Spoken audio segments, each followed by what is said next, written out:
Hey, this is Carson from 3D Joe's and Operation Recall, and you're watching Influencing Entrepreneurs. After years of teaching entrepreneurship and consulting business owners, I realized that true knowledge comes from the wins and losses of those entrepreneurs. These are the stories of those business leaders. I'm Casimir Ward, and this is Influencing Entrepreneurs.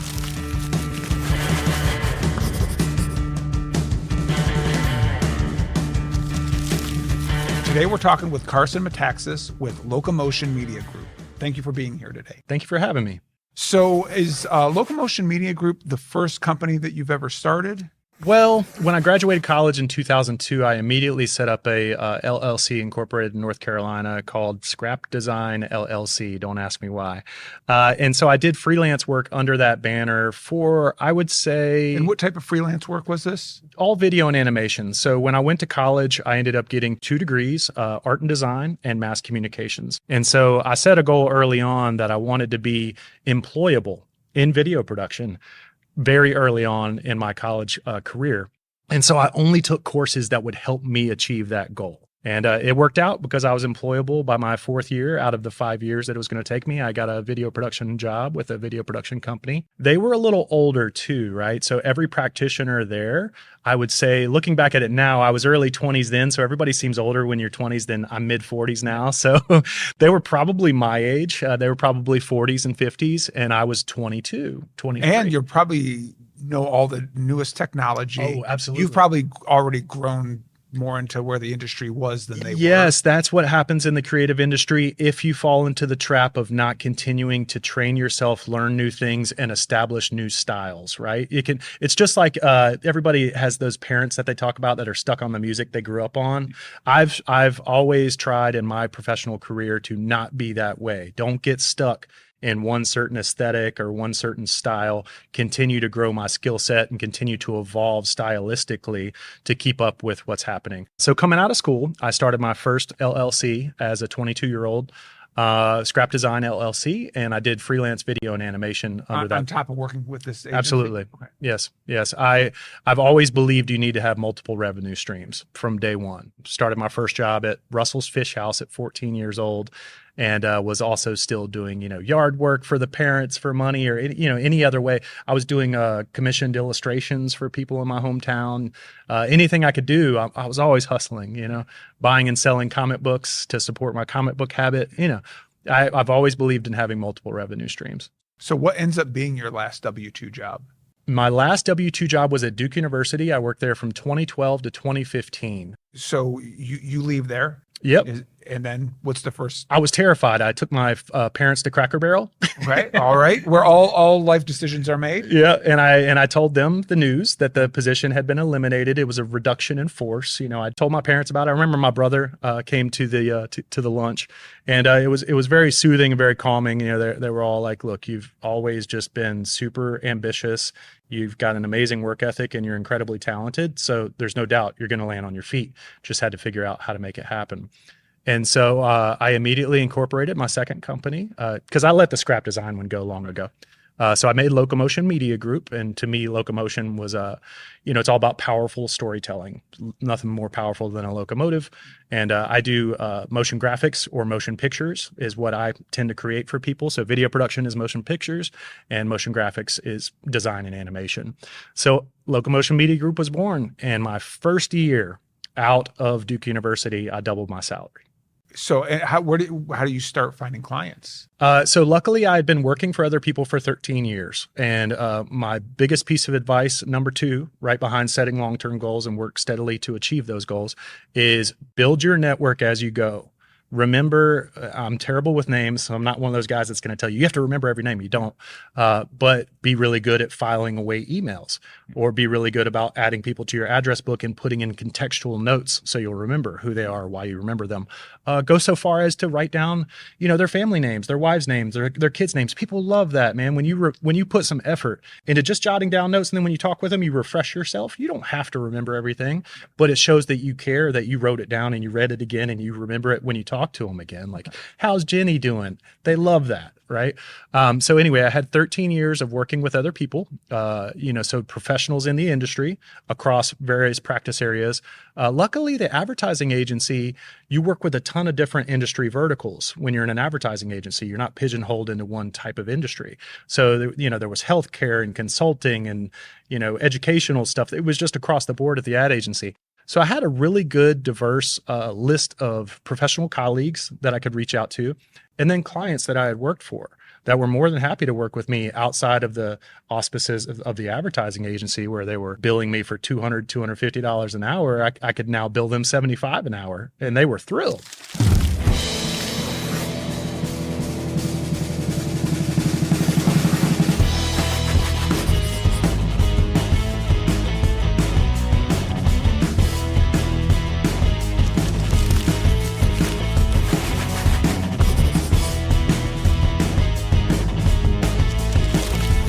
Where we met is honestly probably where our passions. Yes, we met at the intersection of our hobbies. Yeah, at a comic convention. Yep. Heroes Con every year. Been there since God knows when. Great comic book convention. And you had the most beautiful book. Thank you. Just a prestige format, like of every 80s G.I. Joe, like blister art history story. Number one, sharing that passion. What drives you to put this together? Yeah, so this was absolutely a passion project and a hobby and something to, for my own well-being. One of the things that I wanted to make sure I touched on was always relentlessly pursue creating, right? If you're wired like me, that's going to make you feel good every day. I always sleep better at the end of the day if I've made something that I believe in that I wanted to make, right? And so in 2012, I started 3djoes.com, which was to document every single G.I. Joe, a real American hero figure, which spanned from 1982 to 1994, my childhood. And that just, I don't know, it's kind of cemented. I already loved G.I. Joe, right? But it kind of cemented this lifelong passion for the brand that still resonates today. And so in 2012, there was already an archive that was out there that documented the toys, but it was crowdsourced. And so it was very inconsistent in terms of the qualities of the assets, right? God bless them. They did work on this for a couple decades before it came to an untimely end. I'm standing on the shoulders of giants with them, right? So yojo.com came before me, and there's another author, Mark Balomo, that had done a lot of work that came before me. And so I always like to mention those people. I'm not the first person to do this, but I went to design school. I do photography and videography for a living, and I knew I could capture more high quality, more consistent assets and deliver a website that was more elegant, that was mobile friendly. And I incorporated 360 photography, which is why I call it 3D Joes. So when you go look at the figures and the vehicles, you can inspect them from every angle, and that's a cool little niche. And I had met some of the creators of G.I. Joe, A Real American Hero, as early as 2013. I had traveled to Rhode Island and recorded audio interviews with them, mic'd them up, and sat there and talked for hours. And then I would go home and cut these little snippets up and put, Ron Rudat talking about Snake Eyes goes on the Snake Eyes page, but it also goes on the Ron Rudat creator profile. So if you look under pre-production creator profiles, you'll see hours of audio interviews and hundreds, if not thousands, of images. Are you able to monetize any of this, or this is just kind of... I choose not to monetize it. How about that? I'm getting over 1 million page views a year on that website from over 60,000 people, and I have never monetized it through advertising. Now, why is that? Because if you're going to build an audience, if you want to make money from a community, you want to passionately build things that you genuinely want to make. You don't just want to make money, but you want to be able to do that a greater amount of time. You have to earn that community's trust. People have to believe in you and think that you're not just some person there to try to squeeze a dollar out of them. And I definitely am not. Come in, consistently work, set a long-term goal of building this comprehensive archive, consistently work on it, and consistently share it with that community, not asking for anything. And that helped me build the audience. And then I was like, I really should try out this Kickstarter thing. I've got this community built now. They trust me. They're coming to the site every day. They know I'm a good person. They want to help me make things for them. The very first Kickstarter I did was in 2013, if I remember correctly, and it was to print some posters, right? So I had funded the first poster on my credit card, $3,000, and it took me 2 or 3 months to sell enough to just break even on that, but I loved it because this poster was every single figure from 1982 to 1989 on one big white poster. It was very elegant, and that was my first successful project. People told me they love the posters, but they're running out of wall space. Can't you do a book? The idea literally came from the community to do the book. Second Kickstarter, third Kickstarter, fourth Kickstarter, all the way up to 6 was just doing the books, right? And that was, maybe 18,000, 22,000, 28,000. So it's up, yeah. incrementally. And it ended at 45, right? And so we had $45,000 on that last one. It allowed me to fund the last 2 books in this giant, like double boxed slipcase. It was very nice. So when 2020 hit, COVID hit, it was the perfect storm of people were stuck at home. They were reconnecting with the toys of their youth. And these books had been out of print for over a year now. So from that, explosion in interest and the lack of availability of product, when I went to launch the Omnibus hardcover in the spring of 2022, I raised $393,000. So keep in mind, the last Kickstarter had only raised 45 from 420 people. This raised almost 400,000. And how long? In 2 weeks from 3,000 people. So I immediately put it up for pre-order on 3djoes.com, the archive that I've been building since 2012, and we raised another $100,000. So when it came time to hit print and decide what size print run I wanted to do, I had, after drop pledges and fees, about $360,000 from Kickstarter, $100,000 through the website, and I went ahead and threw in $90,000 of my own money, and I spent $550,000 on this book to produce 8,400 sets. I've only got 1,500 sets left, and I took delivery of those last December. It's October now. So in 10 months, I've sold through over 80% of the inventory. So that $90,000 gamble that I made in buying up extra inventory was a good call.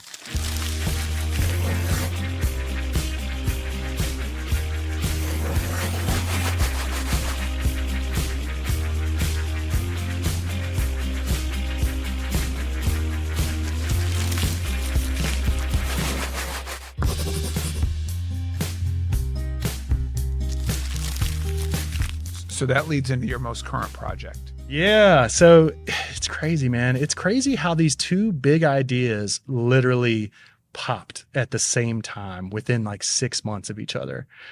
So the book, obviously huge success, spring of 2022. Later that year, I launched the Kickstarter for Operation Recall, and we beat it. We raised $415,000. So that was a crazy tax return year. I met with a CPA and made some moves, right? But I think we did well with it. So where the next big idea came from was actually the first big idea, I would say, the Omnibus hardcover. I had been meeting with these creatives and building their creator profiles. And I said, you know what, let's showcase your skill set and let's document it. Meaning, let me come to your house, let me film with you while you're doing what you do. What you did in the 80s that was so amazing, that impacted a generation of kids. Let's document that for posterity. And they all agreed to it. So we decided we were going to make one all new action figure.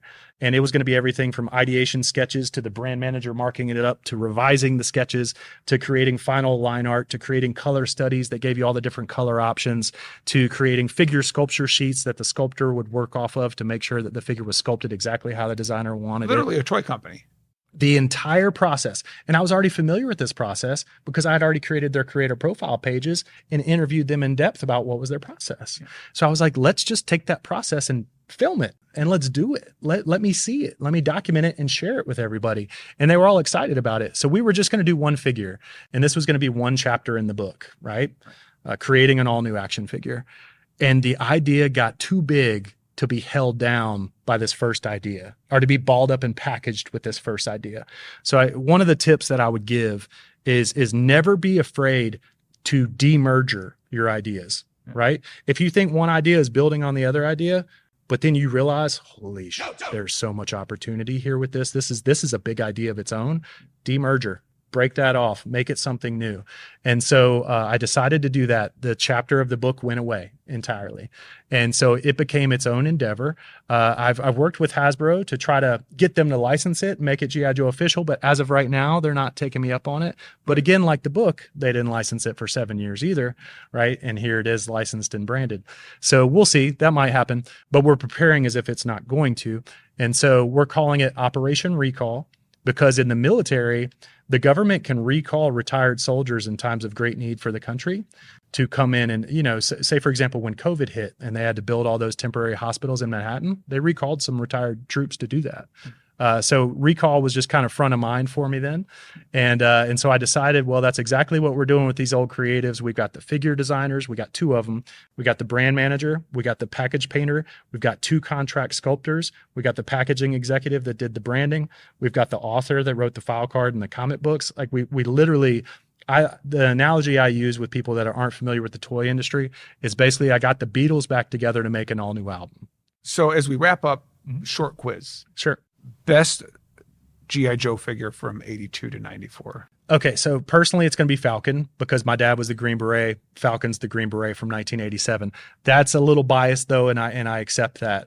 The best sculpture, 1985 Snow Serpent, a flawless figure. Agree on best sculpture, best figure. You were wrong. It is Storm Shadow. I feel another presence. That presence feels you as well. Cobra! 1984 or 1988? The 84. Okay. Yeah, I mean, it's hard to argue with that. Most accessories, everything. He had great accessories. Sleeping gas. Best deluxe figure. Best deluxe figure. Yeah. Now, are you talking back in the day, what they would call deluxe, like a snow job or an Alpine? One that came with like a small little vehicle. Oh, okay. Well, the best selling was Zartan with the Chameleon, but I think the Chameleon's kind of weak. I love Zartan as a figure. He had that color changing plastic. It's very mysterious. He was just awesome. My, what a memorable face you have. I'm sure you're a big hit on Halloween, Zartan. If I look at best figure with a small vehicle, and I'm talking purely figure design, I'm going to go with 1990 Windchill. It's an amazing figure. It really is. And he's got better skis than Snow Job. He's got these little skis with this little gun on it with the magazines coming out. He's got a nice big rifle. But what I really like is the figure design and the figure sculpt. Lastly, Serpentor. Behold the ultimate Cobra Emperor, Serpentor. Serpentor! Good or scar on the franchise?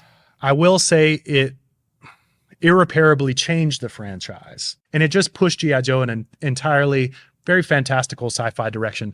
Not my favorite direction, but that's okay. I realize every 4 or 5 years, you have to replace your audience. If you're a toy maker, the kids are going to age out every 4 to 5 years. At least that's how it was back in the day. And so the people like me that grew up with the earlier stuff, that wasn't for us. Yeah. That was for the next 4 or 5 years. Yeah. And the stuff that was made in the 90s, that was for the next 4 or 5 years. So when you get these early 80 guys talking about how they hate the neon 90s, that wasn't for you. Yeah. You know, that was 2 generations of kids later. Well, Carson, I really appreciate your time. I do want to say good job. Thank you. This is Carson Mataxis, and now you know. And knowing is half the battle. Yo, Joe. That's how you endo episode right there. Now I know. And knowing is half the battle. G.I. Joe! Thanks for watching. To watch more episodes of Influencing Entrepreneurs, be sure to subscribe on YouTube at Nexagy Education.